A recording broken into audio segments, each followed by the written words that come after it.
Ele vem revelar a Escritura, como fez no caminho a Emaús. Ele vem revelar a Escritura, como fez no caminho a Emaús. Em nome de Cristo, que é nossa paz, em nome de Cristo, que a vida nos traz. O que estava dividido, unidade ele faz. O que estava dividido, unidade ele faz.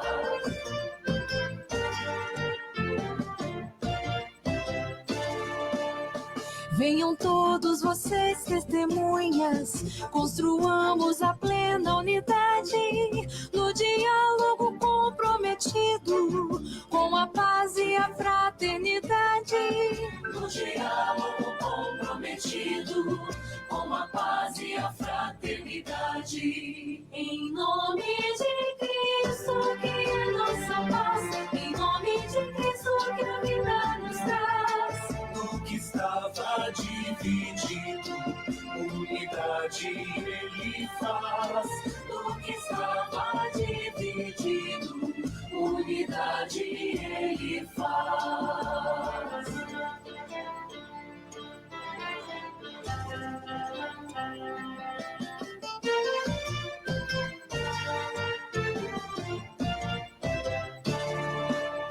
Venham todos, mulheres e homens, superar toda polaridade, pois em Cristo nós somos um povo, reunidos na diversidade. Pois em Cristo nós somos um povo, reunidos na diversidade. Em nome de Cristo, que é nossa paz, em nome de Cristo, que a vida nos traz. O que estava dividido, unidade ele faz. O que estava dividido, unidade ele faz.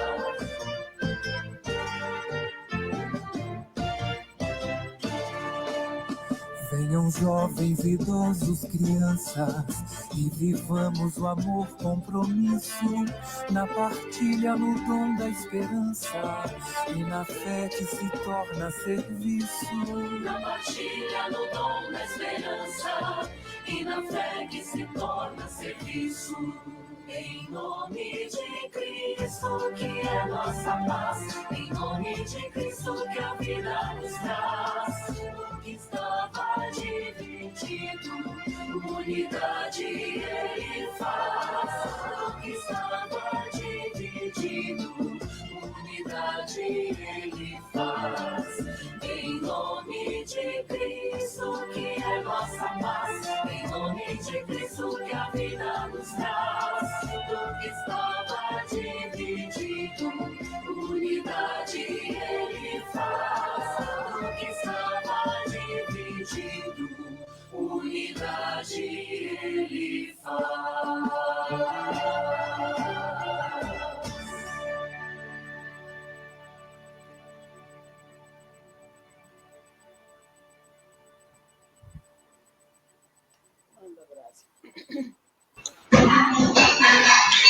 Boa noite, tudo bem, dona Suzana? Tudo bem, dona Margarida?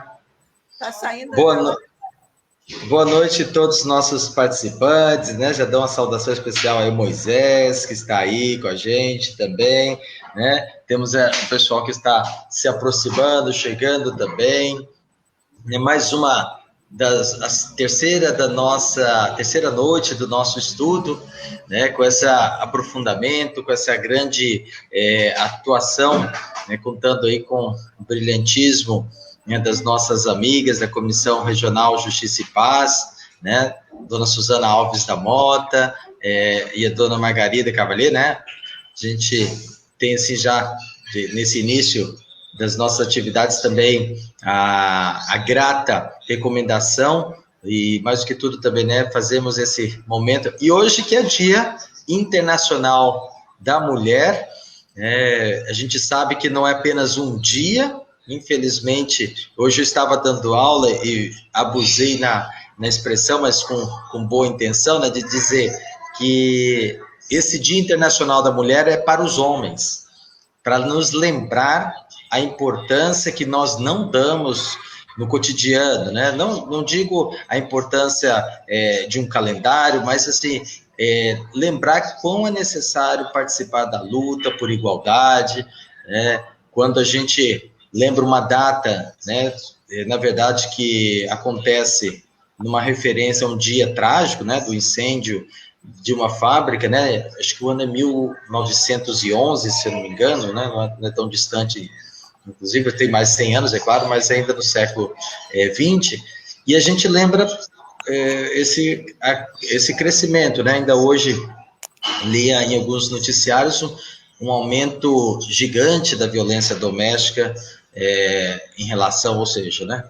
Entre algumas das coisas mais graves que nós precisamos lembrar para que todos os dias sejam exatamente o fim dessa cultura machista, dessa cultura patriarcal que ainda abnega, ou melhor, né, subjuga o valor da mulher. Mas a gente, com esperança também, né, dona Suzana, dona Margarida, a gente anima o nosso coração e nessa noite também queremos saudar cada pessoa que está também participando.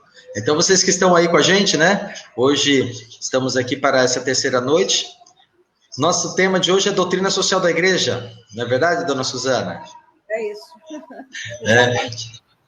Eu quero, né, dar as boas-vindas reforçando e dizer que vocês que estão aí nos participando, né, que podem também manifestar a sua participação, né, as perguntas. Dona Suzana já disponibiliza para aqueles que quiserem, a gente vai digitar depois o e-mail aqui para aqueles que quiserem até se aprofundar mais com os materiais. Algumas coisas que serão faladas, nem todas estarão explícitas, né, na apresentação.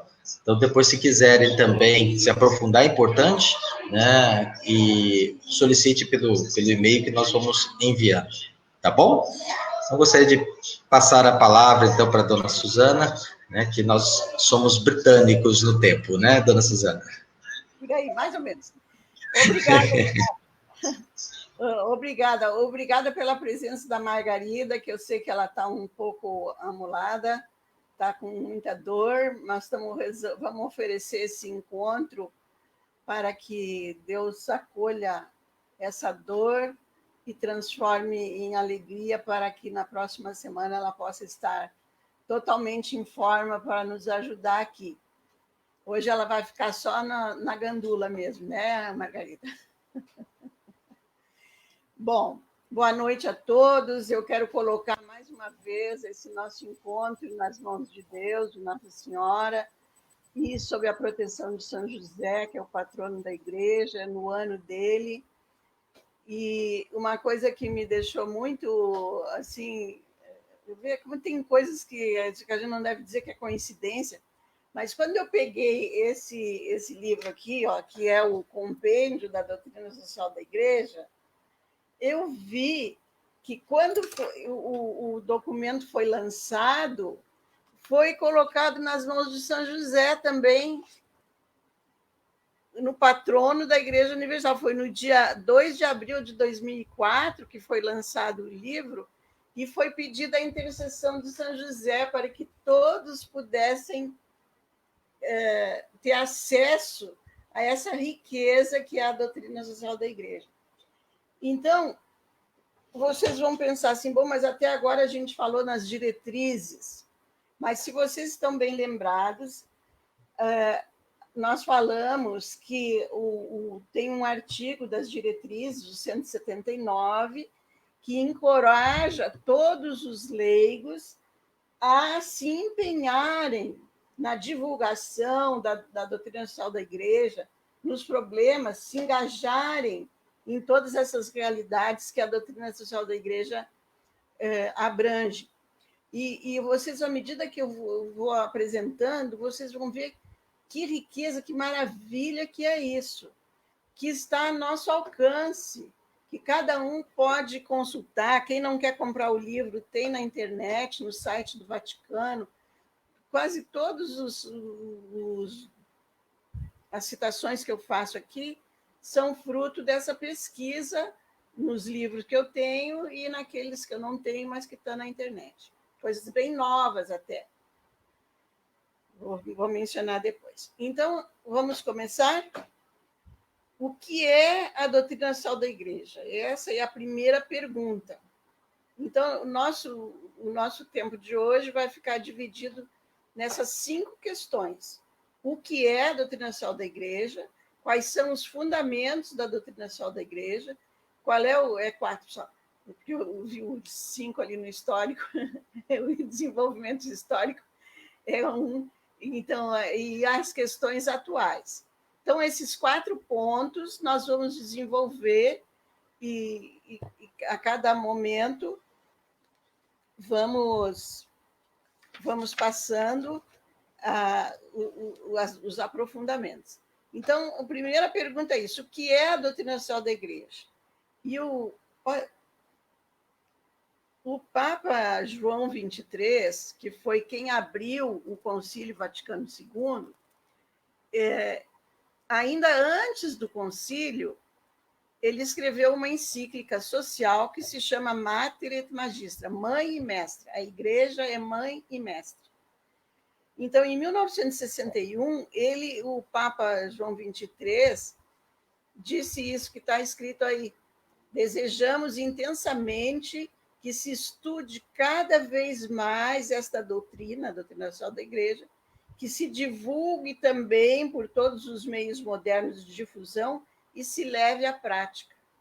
É aquilo que o Tiago falou, né? Não adianta ter uma data para festejar a mulher se na prática ela não é valorizada, né? Então, aqui não adianta ter uma riqueza imensa de documentos e de instruções, de conselhos por parte da Igreja, que a Igreja quer a vida humana. 2 pontos importantes, né? A vida do ser humano, isso é que importa. Então, a partir dessa fala do Papa João XXIII, nós podemos dizer que, no decorrer do desenvolvimento da doutrina, ela foi chamada de doutrina social, ensino social, pensamento social cristão, magistério pontifício ou magistério social da Igreja. Magistério pontifício porque tudo parte dos documentos pontifícios, quer dizer, do Papa. Depois nós vamos ver melhor isso. Então, essa nomenclatura é variada, conforme a pessoa está trabalhando, ela pode alternar um nome ou outro, mas tudo é a mesma coisa. É um conjunto de documentos e de instruções que servem para o discernimento moral e pastoral. Quer dizer, a partir daquilo que a Igreja ensina, mas ela não ensina assim como se fosse, eu até já falei nisso outro dia, não é ciência infusa, é muito estudo, é muita pesquisa, é muita dedicação ao longo desses anos, é muito conhecimento da realidade do ser humano. Então, por isso que o Papa fala Igreja mãe e mestra, porque ela é mãe desse povo e ensina esse povo a se comportar para viver melhor. Não é por outro motivo. É para ter uma vida mais humana, mais digna. Então, E esses documentos, que se chamam Doutrina Social da Igreja, eles inspiram o comportamento do ser humano, não só individual, mas também coletivo, e colocam um olhar para o futuro com confiança e esperança. Quantas pessoas estão desanimadas, desesperançadas, tem tanta gente falando em fim do mundo, mas a igreja sempre tem uma palavra para dar esperança. Eu lembro muito bem quando foi o fim do século passado, que estava todo mundo dizendo que inclusive citando algum trecho bíblico, agora vai entrar no terceiro milênio, o mundo vai acabar. E o Papa João Paulo II promoveu um estudo muito profundo, foram 3 décadas, para explicar que não, Deus não quer acabar com a humanidade. Então, foi um trabalho longo, né? Começou sobre a questão do batismo, a crisma, a pessoa do Pai, Filho e Espírito Santo. Então, era batismo, crisma, Eucaristia e crisma novamente, e a vida no Espírito, né? Tudo isso foi antes do ano 2000. Teve muitos documentos, Novo Milênio Advent, é um dos títulos desses documentos, que me falha a memória agora. Então, tudo isso são direitos humanos. O que se convencionou chamar direitos humanos é exatamente isso. Que direitos corresponde à dignidade dos seres humanos? Por que os seres humanos merecem um tratamento digno? Em que ocasiões essa dignidade está sendo violada, massacrada, impedida, né? E isso não é porque o Estado determinou, né? O governo. Quando a gente fala Estado com letra maiúscula, é o governo, o poder político civil.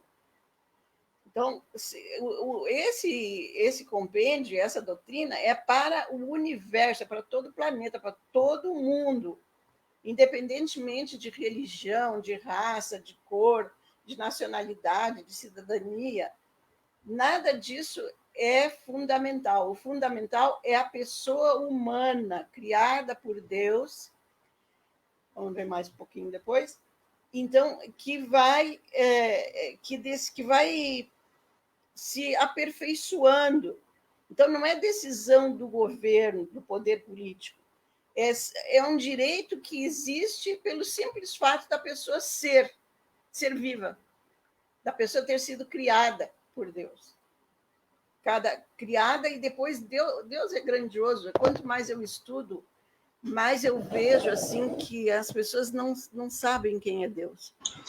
É interessante, dona Suzana, me permite uma parte, essa construção dessa compreensão da dignidade humana, que é o que a senhora está falando, que não é um gosto, não é a lei, não é um Estado, ela é desenvolvida a partir da patrística, do inclusive da filosofia de São Tomás, que mostra, e é tão interessante porque é como se mostrasse a força. São Tomás usa um caminho, de certo modo, teologizado, né? Se a gente pudesse falar assim, em comparação a uma linguagem ou um caminho mais jurídico, mas que esse caminho teologizado da filosofia tomista é que dá suporte à compreensão exatamente dos direitos humanos que a gente vai ter instituído na Declaração Universal em 42. Então, assim, todo esse processo transforma a ideia, né, 48, verdade, essa construção pauta por isso. É por isso que até eu faço uma pequena analogia quando eu uso essa temática na aula, que põe assim, por exemplo, as pessoas acreditam que a dignidade é um adjetivo. Não, ele está vinculado ao sujeito. Então, quando eu uso a frase, faço a gramática, né? José é bonito, eu posso depois falar assim, não, José é feio, não, José é alto. Todos os adjetivos o que está depois do verbo, eu posso alterar. O predicado eu posso alterar. Mas José nunca deixará de ser José.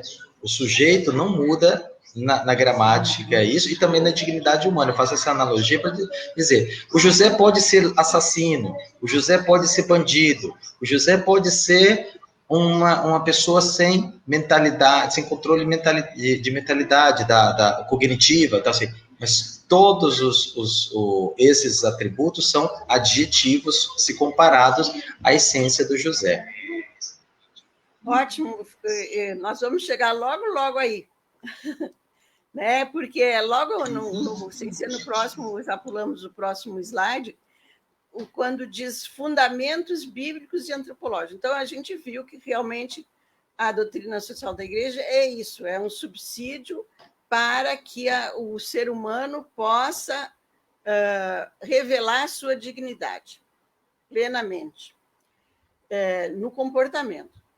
Então, logo aí, nesse slide onde diz fundamentos bíblicos e antropológicos, eu vou engatar aqui justamente nisso que o Tiago falou sobre Santo Tomás. Mas só que eu vou passar uns anos antes, alguns milênios antes, viu, Tiago? Porque antes de Tomás de Aquino, já existia essa noção a partir do Antigo Testamento. Então, a partir do Antigo Testamento e também do Novo, depois a lei e os profetas. Lembra? Há poucos dias teve uma leitura bíblica que foi do Evangelho, em que aparece Jesus na transfiguração, ladeado por Moisés e Elias, simbolizando a lei e os profetas. Moisés simboliza a lei, porque foi ele que apresentou as tábuas da lei, dos 10 mandamentos, e Elias, porque foi um grande profeta do Antigo Testamento. Então, nessas duas bases, a lei e os profetas, nós já ficamos conhecendo que a pessoa humana é criatura de Deus, feita à imagem e semelhança de Deus. Eu coloquei aí embaixo do slide, vocês vão ver assim, um aprofundamento. Para a questão jurídica é um e para a teologia é outro. É um documento recente, de 2019, mas que ele estava no site do Vaticano só em 2 línguas, coreano e italiano. Que estranho, né? Mas agora já está em português. Basta você clicar lá, entra no italiano, que o coreano nós não vamos saber nada, né? Entra no italiano e aí vai aparecer uma tarjazinha lá em cima, traduzir para o português. Já está no português. É um texto um pouco longo, bastante profundo, mas para quem está interessado na teologia bíblica da antropologia, né, antropologia cristã, é uma preciosidade, é muito bom mesmo. Então, vejam que antes de Tomás de Aquino, mais de muitos mil anos antes, porque a gente não sabe bem quando que foi a tradição oral do Gênesis, né? Então, o ser humano, que a gente, quando diz homem, é o ser humano, homem e mulher. Se a gente for ver a narrativa do Gênesis, Deus criou tudo, do nada, era um caos. Nós estamos dizendo que o Brasil está no caos, mas era um caos muito pior. Então, naquele caos, Deus criou tudo que o homem precisava para viver, e depois criou o ser humano, que é, como diz, a coroação da criação de Deus. Então, eu digo assim, quando a mãe está esperando o nenê, ela prepara o bercinho, ela prepara o enxoval, ela prepara tudo que o nenê vai precisar, porque quando o nenê nascer, ela vai estar centrada no nenê. As outras coisas tudo viram secundário, mas ela trabalhou durante 9 meses para organizar tudo aquilo. Deus fez assim também, não foi só 9 meses, foi muito mais tempo, porque a gente sabe que a Terra tem uma evolução bastante longa antes de aparecer o ser humano no mundo, né? E então o Santo Irineu, que foi um santo lá dos primeiros séculos, logo depois de Jesus Cristo, ele foi discípulo de São Policarpo, que foi discípulo de Santo Inácio de Antioquia, que era contemporâneo de São João Evangelista. Então, o Santo Irineu, ele diz: a glória de Deus é a vida do homem. Deus criou o homem para ele ser imagem dele mesmo, imagem de Deus. Por quê? Porque ele é capaz de se comunicar, ele é capaz de amar, ele é capaz de muitas coisas, de construir, de criar, de desenvolver-se. E eu me lembro, assim, quando eu conversava sobre isso com as crianças, que eu fui catequista de primeira Eucaristia, eu sempre dizia assim: vocês podem procurar em muitos livros de ciências que vai dizer uma porção de coisas sobre a diferença entre o homem e o animal. Porque naquela época, eu não sei se agora mudou, dizia assim: o ser humano é um animal racional. Era assim que a gente aprendia, né, na ciência. Então, mas o que o ser humano tem que não tem nada a ver com o animal? Então, eu ficava fazendo aquele dia, o que você acha? Eu digo para vocês, ainda mais agora que tem tantas imagens bonitas, que está sendo tão valorizada a vida animal, às vezes aparece um cachorrinho rezando assim na beirada da cama junto com o menino, né? Mas olha, isso o animal não faz. O animal se comunica, vocês podem ver, as formigas avisam uma outra onde é que tem comidinha, elas vão, elas se reúnem, elas constroem, as abelhas constroem a sua casa, constroem o favo, dão alimento, constroem, são produtivas. Tem muitas qualidades que o ser humano tem, um pouco diferentes, naturalmente, né? Porque a fala é um privilégio do ser humano. Mas rezar, quer dizer, falar com Deus, é algo que nenhum animal faz. E até tem um episódio da vida de Santo Antônio que o burrinho se ajoelhou diante da Eucaristia. Eu acho que isso é um pouco lenda, mas é para mostrar que até, como diz lá no Evangelho, até se calarem a voz dos profetas, até as pedras falarão, né? Mas é no sentido figurado. Então, essa realidade, e depois lá no Salmo também, é tão lindo esse Salmo 8, que fala sobre todas as coisas criadas, e como dizer, quem é o homem para que Deus cuide dele, para que Deus se recorde dessas pessoas? Nós somos tão insignificantes. Olha, nós estamos aí nas mãos de um vírus, mas Deus cuida de nós. Então, isso é a questão do fundamento bíblico, né? Que tem desde o Antigo Testamento, na Lei e os Profetas, depois os Evangelhos e as cartas. Tem na filosofia, como o Tiago falou, São Tomás de Aquino era um filósofo, mas antes dele tinha muitos outros filósofos que também falavam na dignidade da pessoa humana. O Tomás de Aquino teve a capacidade de colocar isso como uma doutrina cristã. Ele sistematizou, não que os outros não falassem, Santo Agostinho, o próprio Santo Irineu e tantos outros que vieram antes dele. A qualidade de Santo Tomás é porque ele era professor universitário, então ele sistematizou. Até pouco tempo eu tinha aqui em casa os 11 volumes da Suma Teológica, fala tudo de tudo. Eu dei para uma pessoa que achei que podia usar melhor do que eu, porque eu já não estava me dedicando tanto a isso. A razão e o saber humano. Então, a filosofia é a ciência do saber, né? E então, o saber e a razão humana, pela própria razão também lá, no texto de São Pedro, se não me falha a memória agora, ele fala: vocês têm inteligência suficiente para conhecer quem é Deus. Nós temos, né? Essa capacidade de se comunicar e conhecer Deus é privilégio do ser humano. Então, e tem as leis naturais, religiosas e civis. Não que a doutrina social da igreja dependa disso, é outro setor. Mas nas leis naturais, religiosas e civis também se dá um suporte para que essa matéria seja desenvolvida e aplicada e praticada.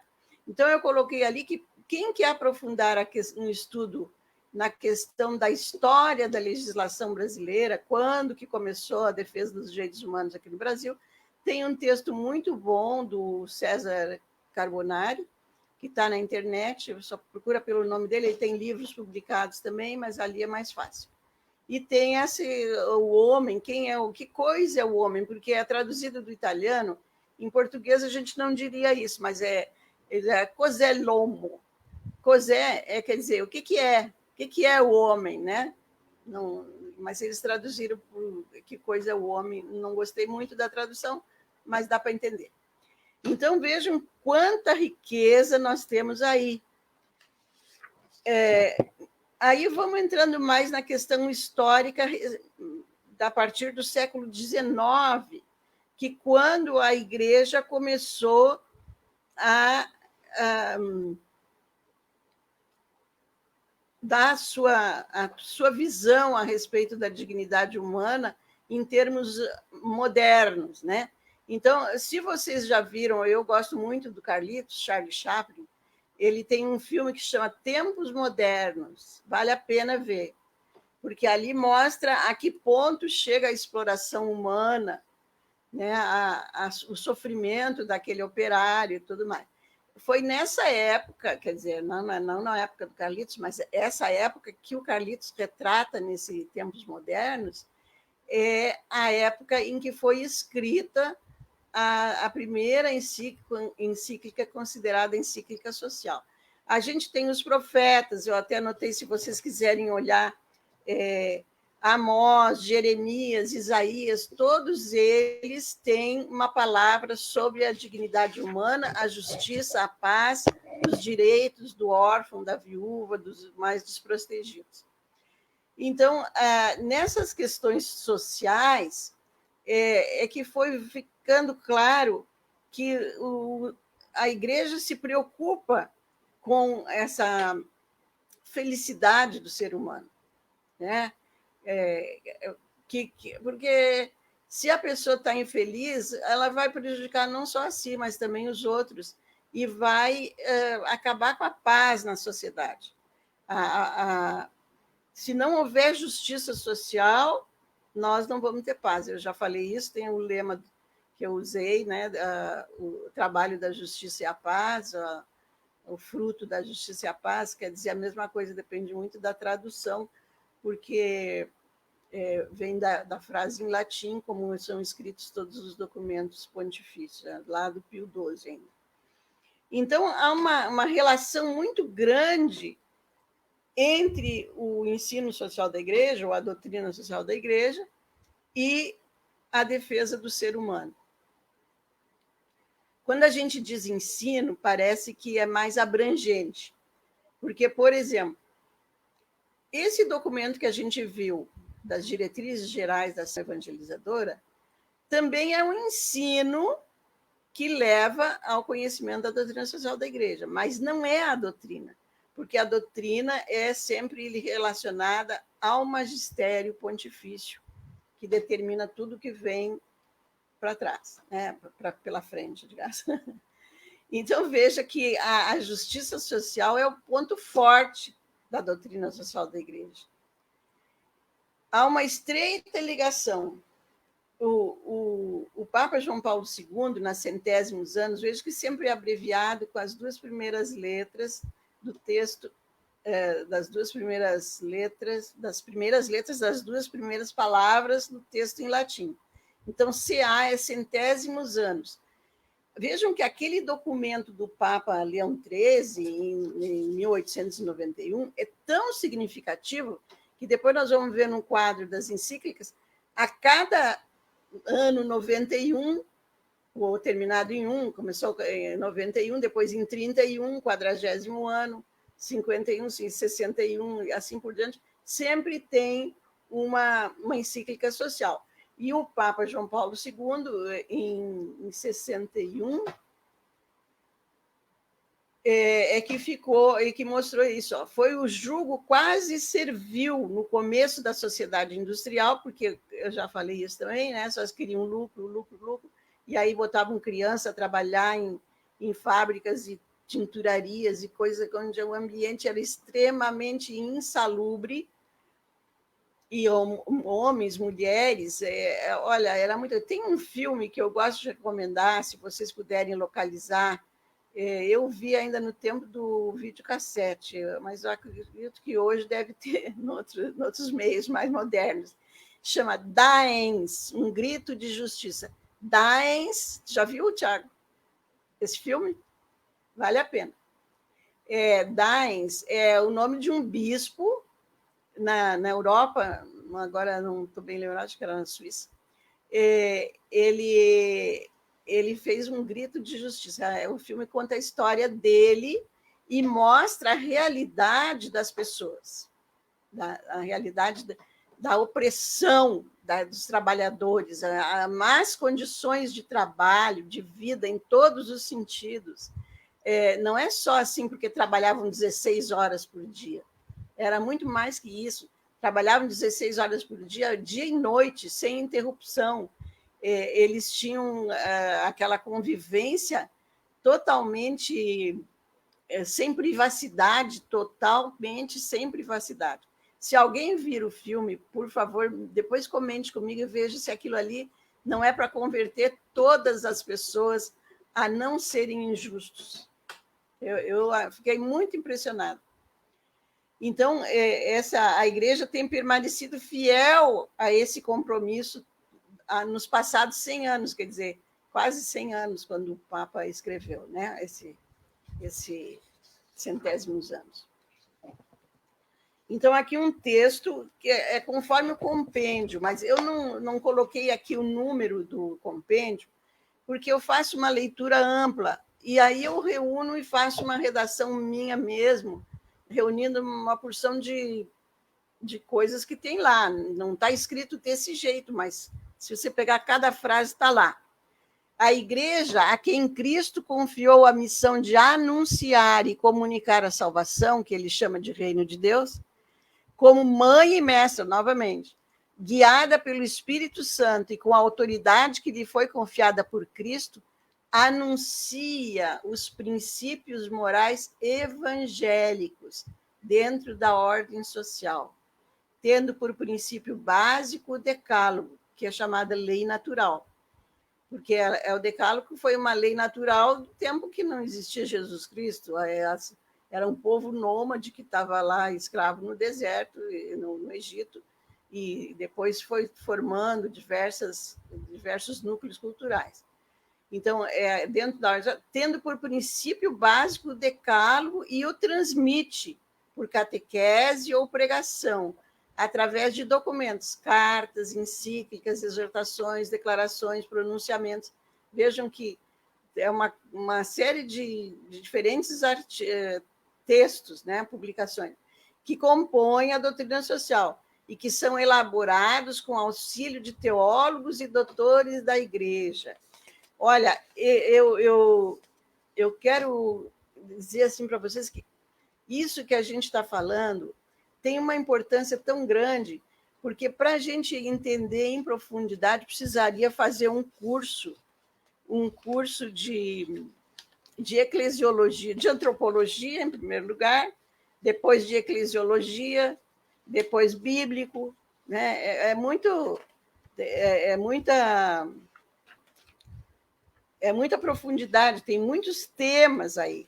Então, esse teólogos e doutores da Igreja, depois nós vamos ver de onde que saem as encíclicas. Então, de tudo isso, a gente pode dizer que os direitos humanos, que a doutrina social da Igreja, ela não veio inventar nada. A primeira questão dos direitos humanos, assim, modernamente falando, foi na Revolução Francesa, liberdade, igualdade, fraternidade. Mas ali não tinha uma perspectiva universal, era só na França. Melhor dito, até em Paris, né? Porque era ali que estava o centro do mundo naquela época.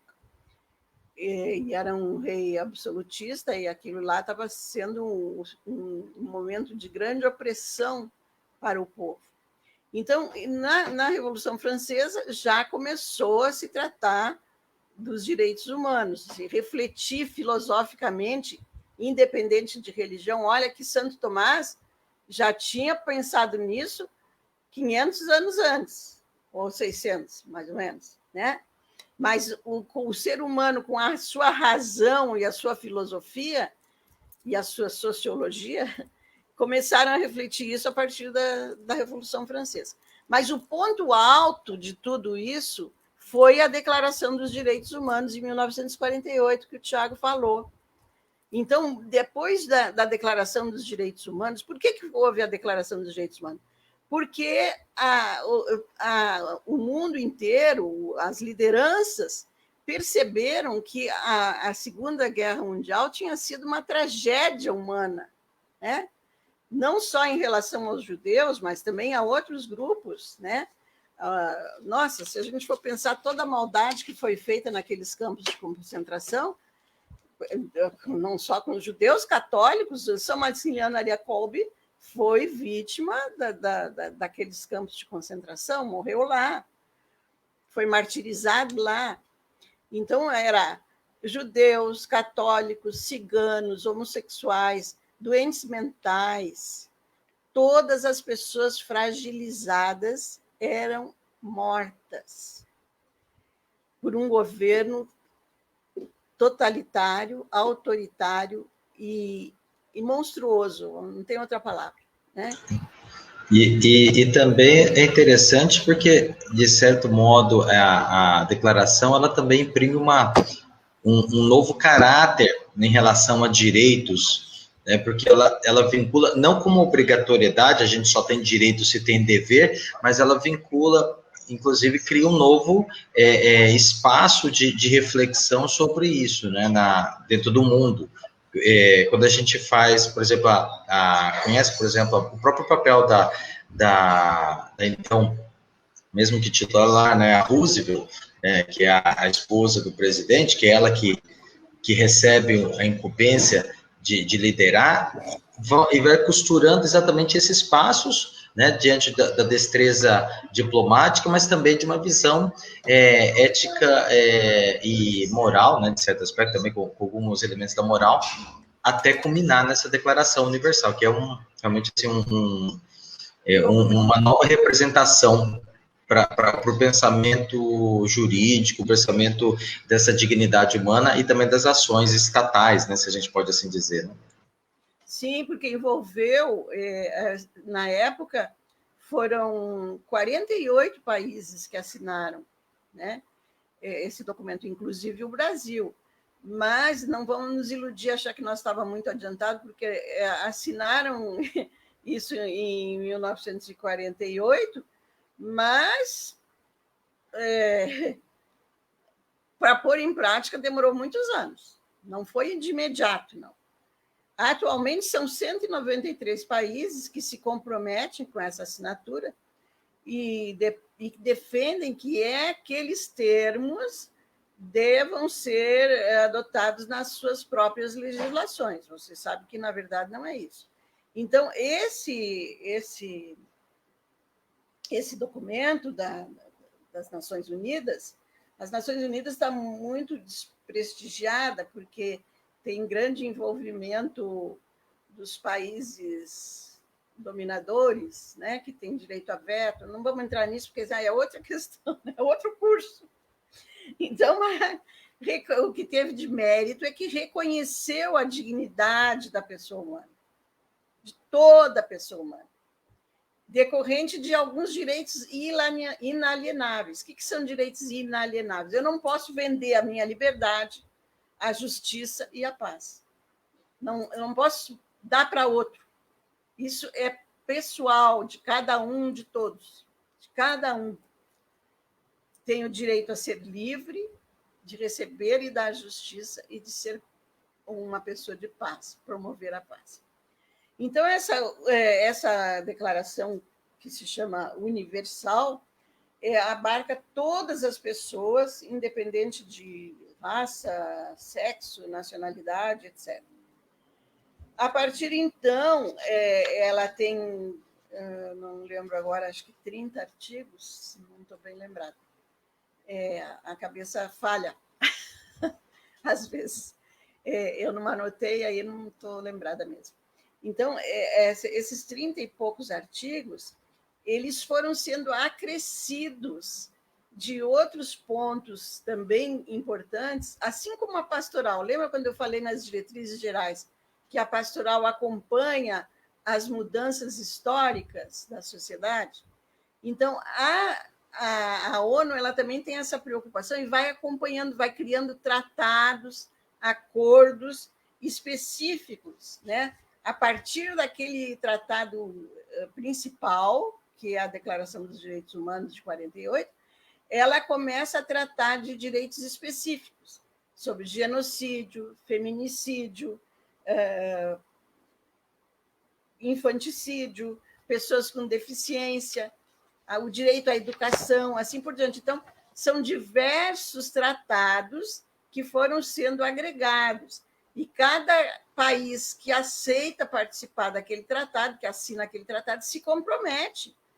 Agora, a ONU não tem exército, né? Ela não tem poder de força. Então, o máximo que ela faz é recomendações, censuras, mas não tem uma ação específica que vá poder corrigir imediatamente os erros dos países que estão sendo... Nossa, já são quase 8 horas. Eu estou recém no 9. Então, tudo isso que a gente viu parte de uma frase de Mateus, que diz assim: tudo que vocês desejarem aos outros, façam, tudo que vocês desejam que os outros façam a vocês, façam também a eles. É Mateus 7, 12. Essa é chamada a regra de ouro da moral cristã. Então, essa que chama também a regra de ouro da solidariedade humana, porque nem todos são cristãos.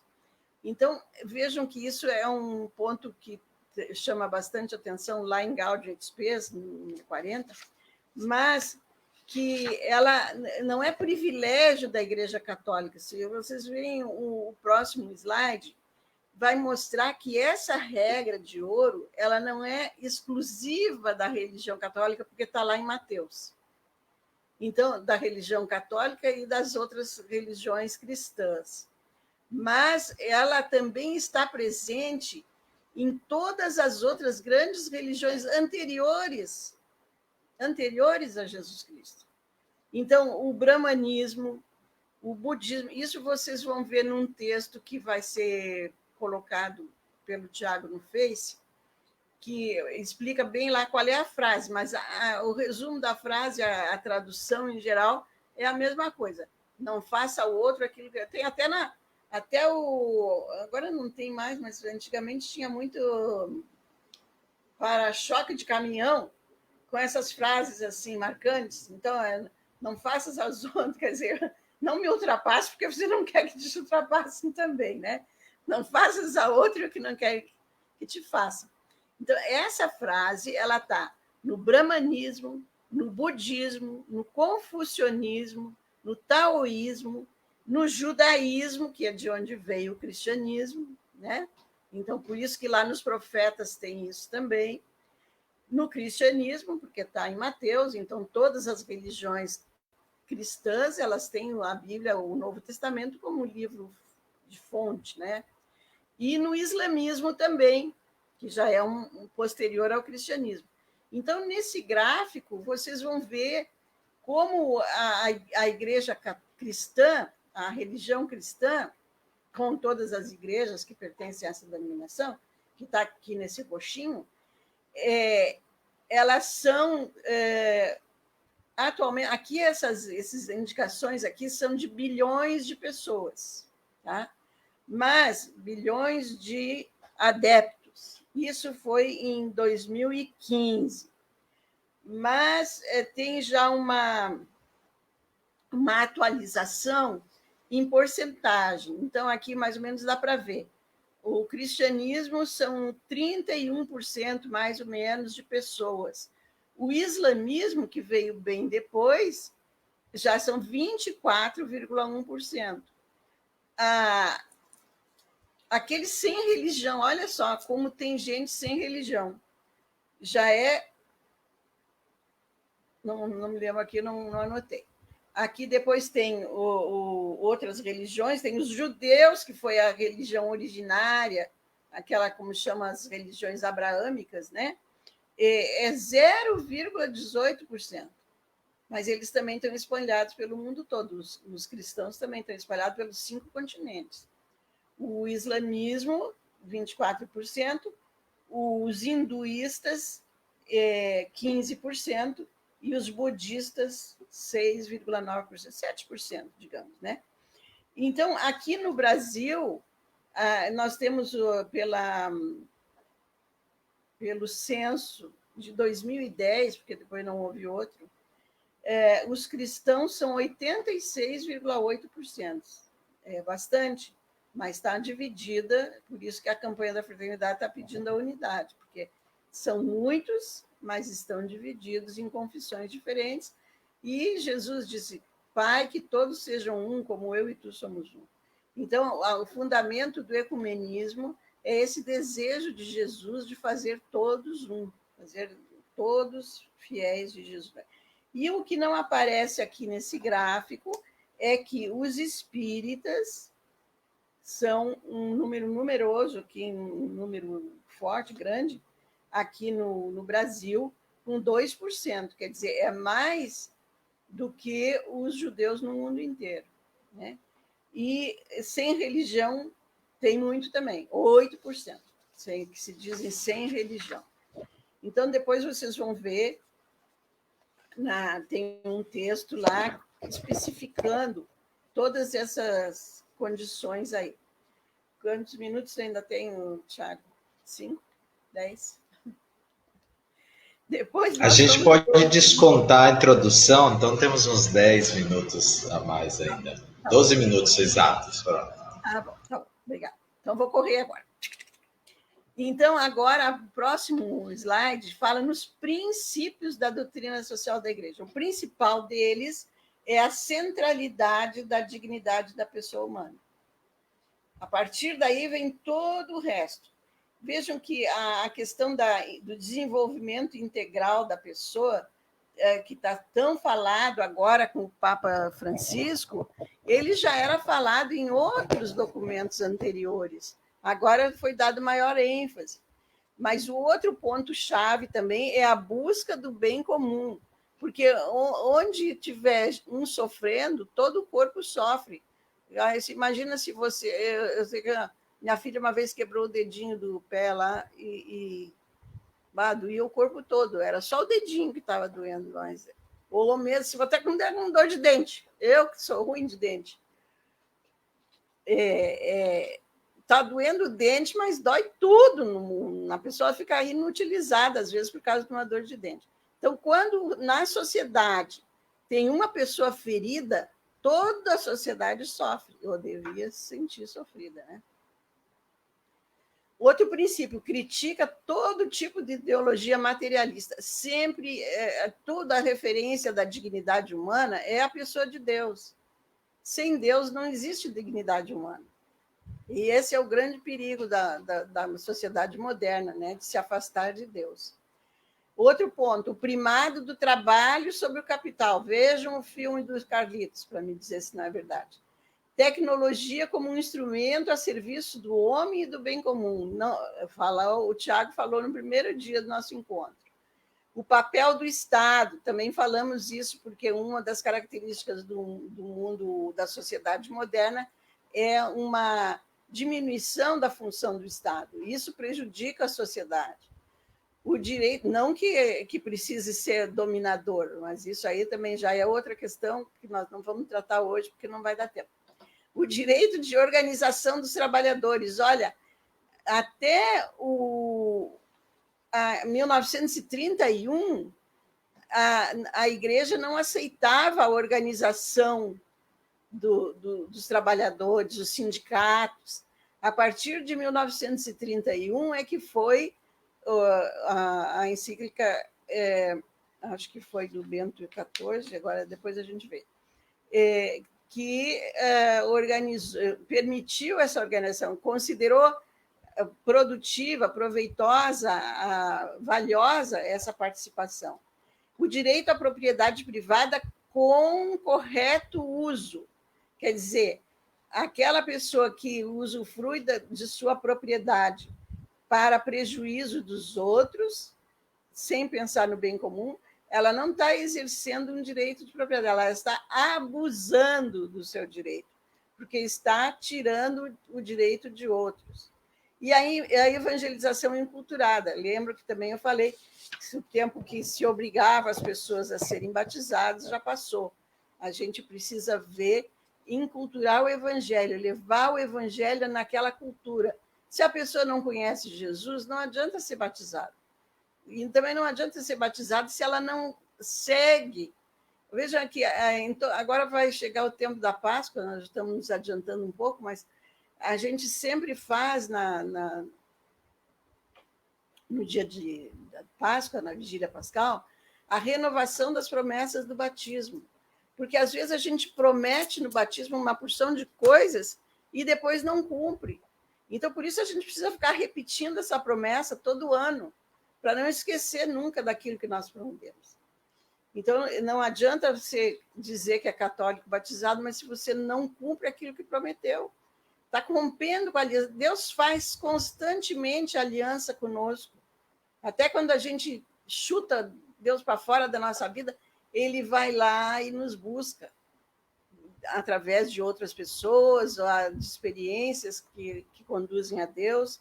Então, é isso que nós temos que pensar quando tratamos dessa questão da doutrina social da igreja. O outro aspecto, que aqui já é uma questão de sociologia, não é só teologia. Vejam, tudo que se fala em doutrina social da igreja não é só doutrina cristã, não é só teologia cristã, é sociologia também, é filosofia, é direito, é muita coisa. A teologia é uma ciência totalizante, porque Deus é tudo. Então, tudo que você pensar tem uma ligação com a presença de Deus na nossa vida.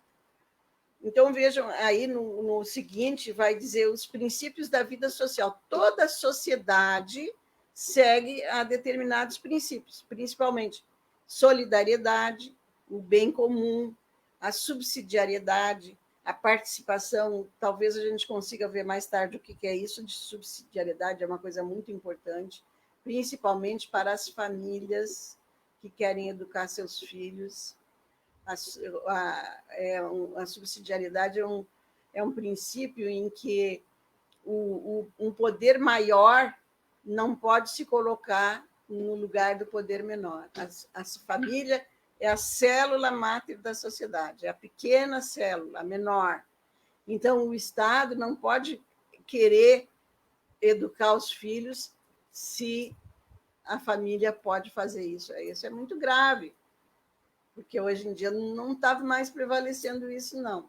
Mas a gente sabe que tem motivos. E a participação, quer dizer, a participação no governo, a participação pelas eleições, o melhor jeito de participar do governo é votar bem, né? Para não se arrepender depois. E também valores fundamentais da vida social. Aqui é os princípios e os valores que estão por trás desse princípio. É a verdade sobre o homem, a verdade sobre a sociedade, a verdade sobre Deus, a liberdade, a justiça e a caridade. São valores fundamentais. Sem isso aqui, a vida social sofre, arruína, fere. O próximo slide é um resumo, praticamente, de algumas das principais encíclicas. tendo sempre como centro o homem à imagem e semelhança de Deus. Não vou entrar numa discussão atual que é o homem à imagem e semelhança de Deus, ou a imagem sendo semelhante a Deus. Uma especulação nova que está aí, porque está preocupada com a forma de que foi traduzido aquele texto. Então, esse gráfico parece uma margarida, uma flor, né?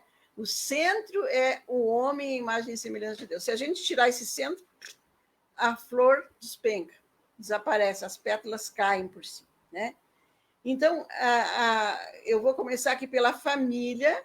A família é a célula vital da sociedade. Sem a família não nasce gente, né?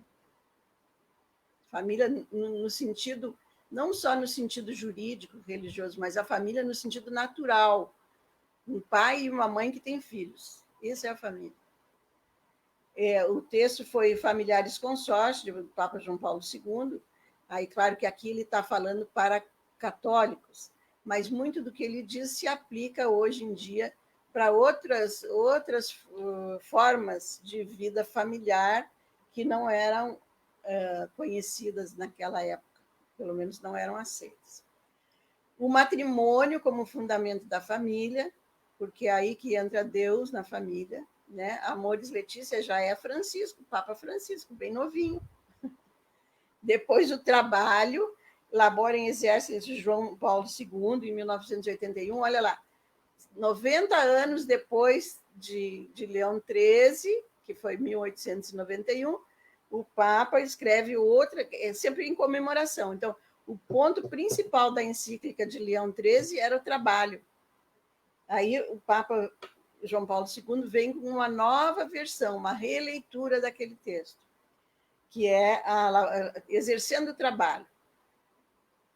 Depois o bem comum, centésimos anos, eu já mencionei lá, né, anteriormente, 91, 100 anos, centésimos anos, quer dizer, 100 anos do texto original de Leão XIII. O desenvolvimento integral, que eu mencionei, olha, não foi criação do Papa Francisco.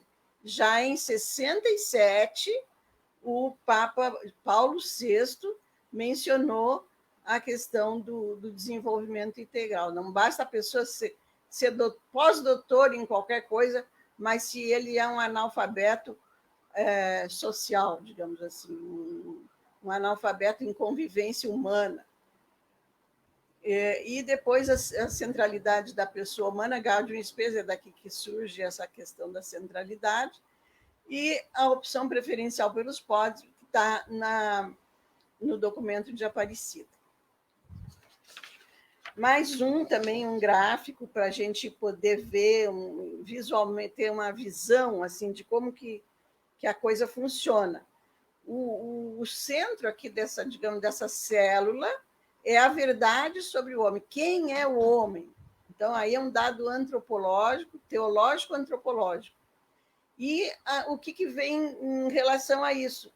Os problemas políticos, os problemas do ambiente, os problemas da sociedade do trabalho, os problemas econômicos, a globalização e outros problemas culturais, educativos, né? A questão social é um conjunto de problemas que afetam a vida do homem, né? Não é uma coisinha só. Pode-se dizer também que são as dimensões da vida humana. O ser humano tem uma dimensão física, uma dimensão política, uma dimensão educativa, uma dimensão espiritual, né? Então, essas dimensões, cada uma delas vai ter que ser tratada para que a pessoa tenha uma integridade na sua dignidade, não seja assim capenga, né? Tem muita inteligência e pouca humanidade, aí não dá certo, não fica bom. Não fica bom nem para ele mesmo, nem para a sociedade. Então, a igreja vai pegando essas questões sociais e vai desenvolvendo conforme a situação exige no momento. a cada tempo as suas preocupações, né? Agora nós vamos entrar numa parte... Está quase chegando na hora, né? Já mais um minutinho, só para a gente ver por que a gente fala tanto em encíclica. A Igreja, ela formula, então, as suas... Eu vou pular esse. Formula a sua doutrina em diversos documentos. Depois vocês olham lá no Face. Começa daqui para cima, né? Documentos conciliares, até os documentos episcopais, que é o mais próximo da gente.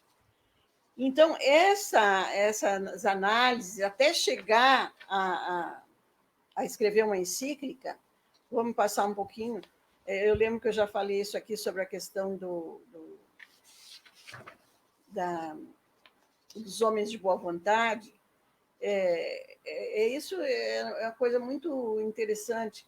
Então, aqui são as diversas ações que a Igreja percorre, né? Analisar, esclarecer, discernir, deduzir, discernir, até chegar à redação de uma encíclica.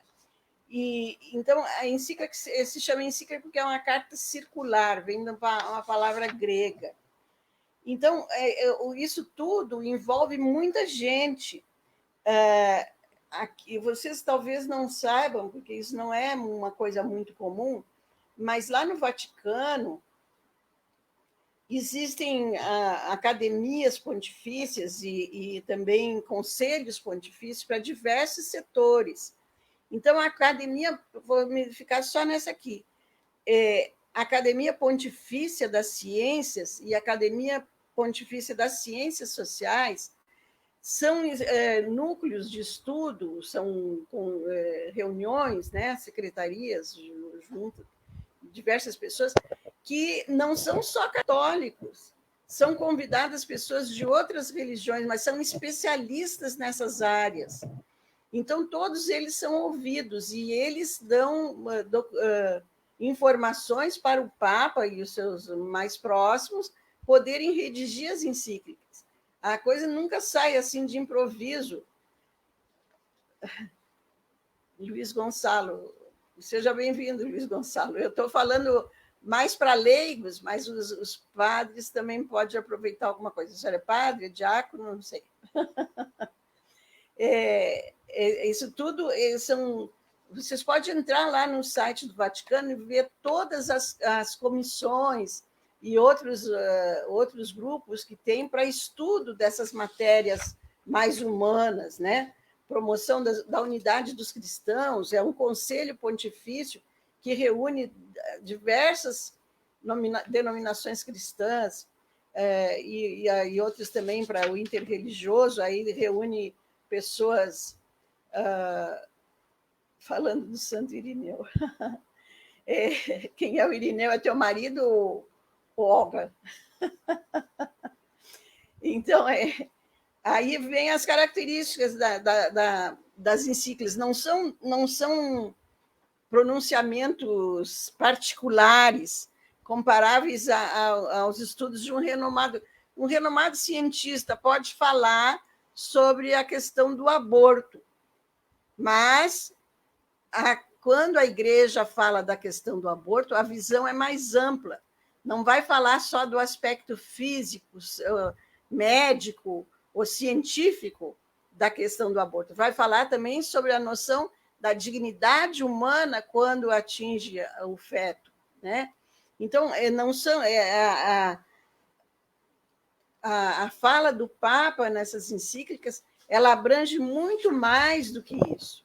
Então, mais para frente, vocês vão ver o desenvolvimento histórico desde Leão XIII até Francisco, que parece que quanto mais a gente aprofunda, mais a gente encontra nas origens coisas de valor. Me lembrei daquele texto lá do Evangelho, que assim, o bom pai de família é aquele que tira do seu baú coisas novas e velhas. Então, isso, o Papa vai remexendo aquelas coisas antigas, e veja que o Leão XIII ele falava sobre as condições do trabalho. Agora o Papa fala sobre as condições do terra, teto e trabalho. Olha, eu sou apaixonada pela igreja por isso, porque é uma riqueza de informações que, se as pessoas soubessem, estaria todo mundo, pelo menos 1 hora por dia, lendo um documento da igreja. Vamos mais para frente, ao marido da Neila, Santo Irineu. Então, agora vocês vão ter aí as figuras dos papas, Leão XIII, Pio XI, 40º ano é Pio XI, eu disse que era Bento XIV, né? Pio XI, depois Pio XII, depois João XXIII, depois o concílio, que foi a abertura com o Papa João XXIII, e depois o encerramento com Paulo VI, aí o Paulo VI já com 2 mensagens posteriores ao Vaticano, e 2 mensagens, não, 2 encíclicas, né? E mensagem quem fazia era o Papa Pio XII. Pio XII não escreveu encíclicas, ele foi o Papa do tempo da guerra. Então, ele usava muito a comunicação pelo rádio. Então, ele fazia mensagens radiofônicas que são muito valiosas hoje para a história da Igreja. Depois, mais para frente, o Papa João Paulo II, com 4 encíclicas sociais, e depois vamos ter os papas vivos, né? O Bento XVI e o Francisco, que estão ainda vivos.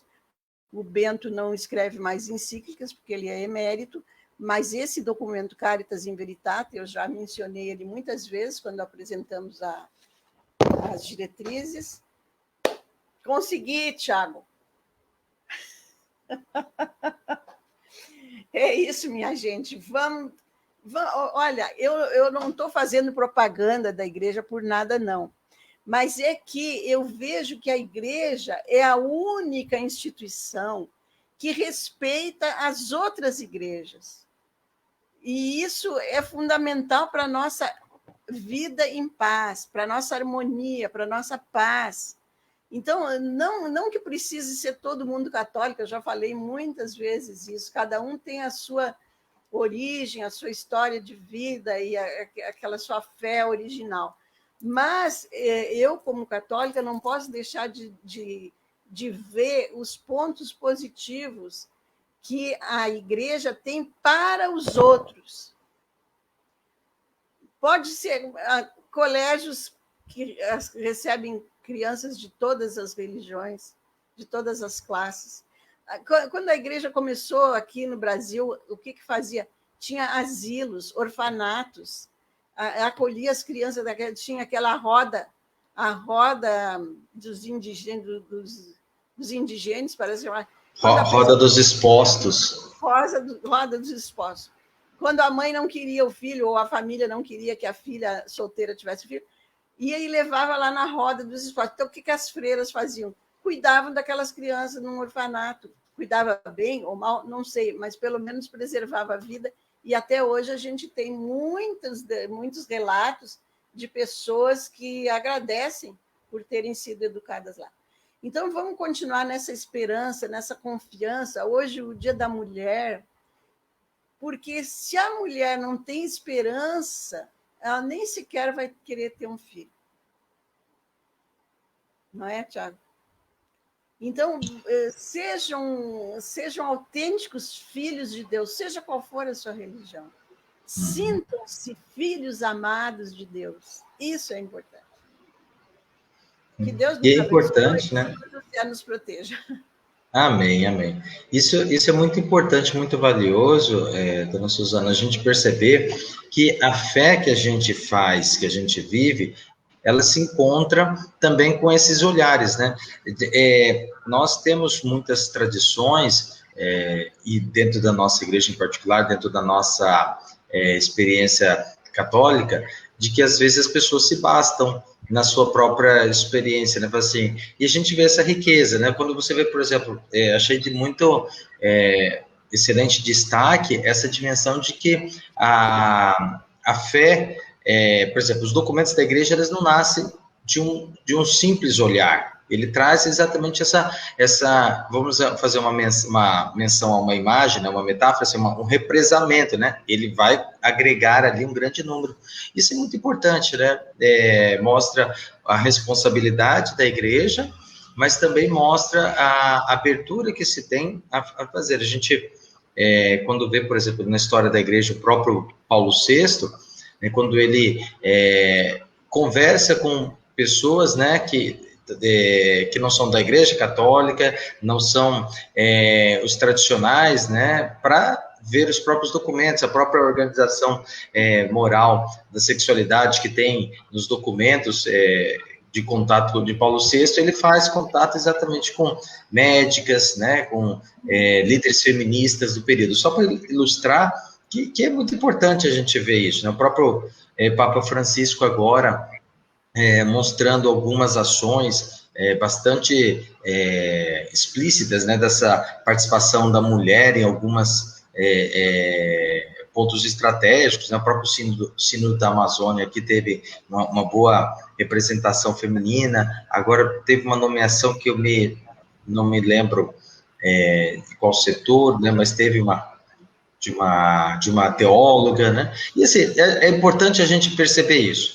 E eu sempre um agradecimento, né?